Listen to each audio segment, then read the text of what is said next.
Selamat pagi. Pagi. Waktu minggu kemarin kita kan sudah mengadakan janjian gitu ya untuk melakukan kegiatan konseling di outdoor pada hari ini. Terima kasih ya sudah datang. Ya. Jadi kalau saya boleh tahu apa yang ingin Anda ceritakan kepada saya? Jadi saya ada permasalahan di tempat kerja saya. Jadi itu saya punya teman, dia kerja di bagian admin. Jadi pekerjaannya memang sibuk di depan. Saya kan di bagian belakang produksi.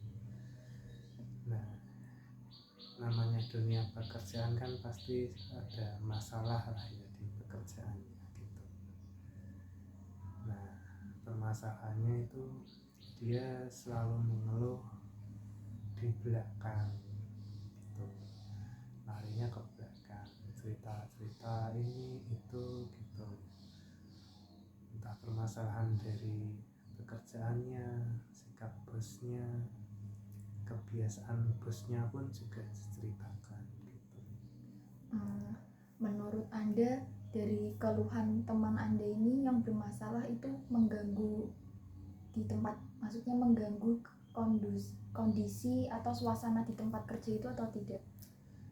Kalau secara saya lihat sih cuman hanya pendengar saja ya, istilahnya dilihat dari responnya kan hanya mendengarkan, seluruh teman-teman saya yang mendengarkan gitu. Cuman saya pribadi kan saya pengen kerja tenang, tiba-tiba kok ada orang yang ngeluh ini itu gitu kan, jadi pikirannya saya kan jadi gak tenang gitu.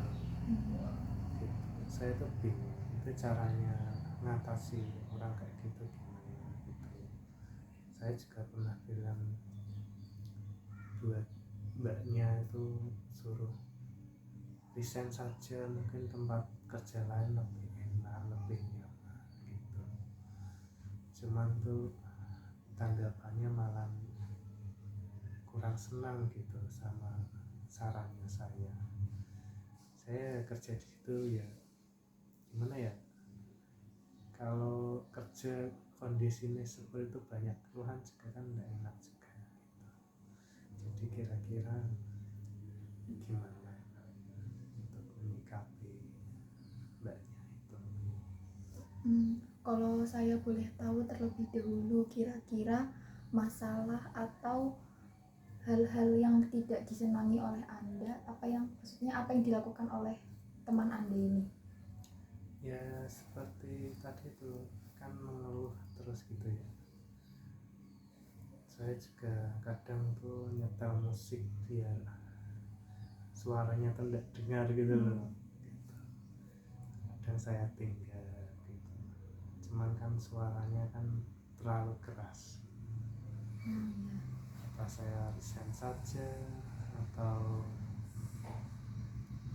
gimana ya gitu, agak susah memang. Tadi kan Anda kan bertanya kayak bagaimana cara untuk mengatasi orang yang seperti itu.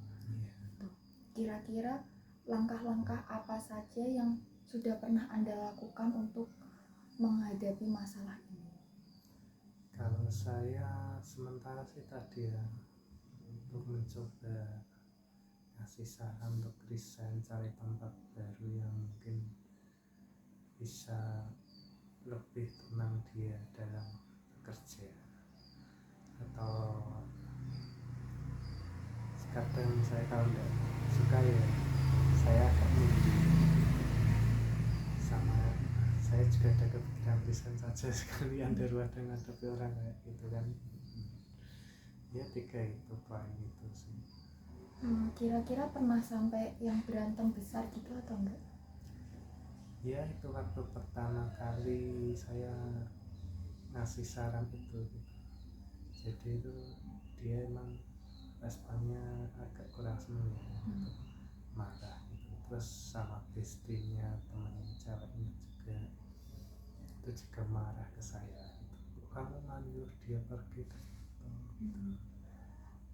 Kan ya maksudnya saya kan demi kebaikannya dia gitu, daripada kerja di sini istilahnya banyak masalah, sering mengeluh, masa ya tidak kasihan lihat temannya istrinya kesusahan gitu.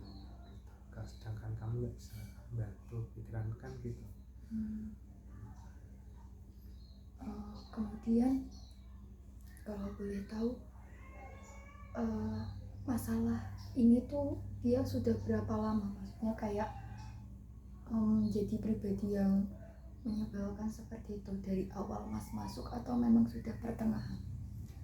Kalau seperti itu sih saya nyadarnya Mas waktu pertengahan, masih pertengahan. Kalau awal-awal dulu kan saya nggak terlalu istilahnya terlalu fokus sama dia. Saya kan kalau awal-awal masih fokus di kerjaan kayak gini-gini, saya nggak terlalu memperdulikan seperti itu. Baik, untuk permasalahan yang diceritakan tadi saya sudah mendapat gambaran, kayak kira-kira apa yang bisa dilakukan setelahnya. Nah, Anda bisa pertama kayak memberitahu atau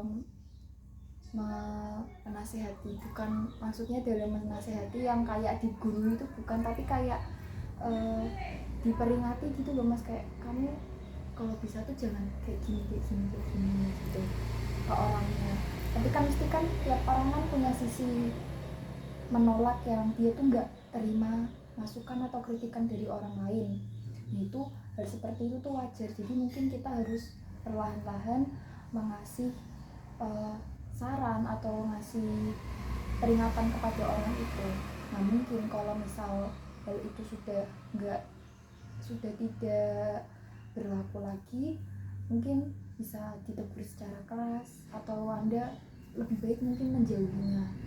Kan kalau misal Anda berada di dalam lingkungan kerja yang toksik, itu kan pasti akan berpengaruh terhadap kinerja Anda. Semangat kerja Anda juga pasti menurun kan, kayak lah mesti ketemu sama orang ini lagi jadi males kayak gitu. Nah, ada lebih baiknya kalau misal dihindari aja kayak gitu. Terus untuk masalah teman Anda ini yang sekiranya benar-benar udah nggak bisa ditoleransi lagi, apakah itu bisa dilaporkan ke atasan atau gimana? Kalau saya pribadi mungkin atasannya tahu, soalnya ruangan itu nggak terlalu kedap suara, jadi busnya tuh ada di lantai 2. Saya pun juga pernah, nggak pernah, cuman sering ke ruang busnya. Kadang kan ada kayak bimbingan konseling gitulah ya sama busnya tentang pekerjaannya gimana, ada kendala apa gitu-gitu. Nah, dari sesi itu saya kadang dengar juga omongan dari orang berbeda, lantainya kan nggak kedap, kedengaran itu di situ. Busnya mungkin tahu, cuman diam saja. Berarti dia itu sudah, maksudnya nggak bermasalah sama Mas doang, tapi mungkin untuk sebagian anak kantor juga gitu ya? Iya, gitu, sebagian juga.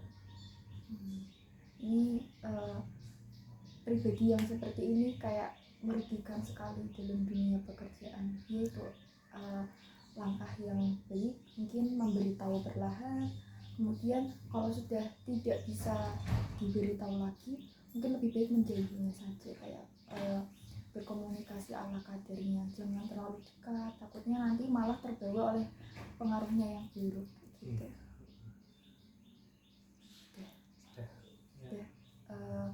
Bagaimana, apakah merasa terbantu dengan konseling ini, dan coba jelaskan perasaan Anda setelah mengikuti konseling ini?